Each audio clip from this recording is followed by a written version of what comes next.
श्री गणेशाय नमः। ओम श्री शारदाय नमः। ओम श्री गुरुभ्यो नमः। ओम वशिन्यादिदेवताय नमः। ओम श्री ललिता महात्रिपुर सुंदर्ये नमः।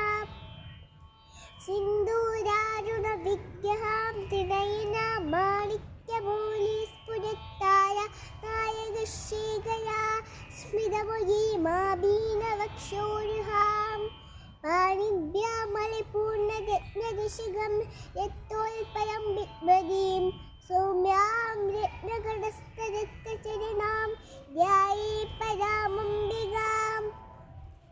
ध्याये पद्मासनस्थां विकसितवदना पद्मपत्रायदाक्षीं हेमाभां पीतवस्त्रां करगलितलसद्दीमपद्मावदाङ्गीं सर्वालङ्कारयुक्तां सततमभेदां भक्तजम्बां भवानीं श्रीविद्यां शान्तमूर्तिं सकलसुरयुधा सर्वसम्पत्प्रदात्रीं सकुङ्कुमविलेपनामलिकचुम्बिकस्तूलिकां समन्दहसिदीक्षणां शिशिरचापपाशाङ्कुशाम् अशेषजिनमोहिनी अरुणबालभूषोज्ज्वला जबाकुसुमवासुरां जपविदोस्मरीदम्बिकाम् अरुणां करुणातरङ्गिताक्षीं तिदपाशांशपुष्पबाणचापाम् अणिमादिभिराविदामयोगै अहमित्येव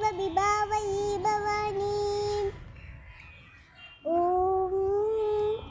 श्रीमाता श्रीमहाराज्ञी श्रीमत्सिंहासनेश्वरी चिदग्निकुण्डसम्भूता दीर्घकायसमुद्यता उद्यद्भानुसहस्राभा चतुर्बाहुसमन्विता यागस्वरूपपाषाढ्या गोदाकाराङ्कुशोज्ज्वला मनोरूपेक्षुकोदण्डा पञ्चतन्मात्रसायिका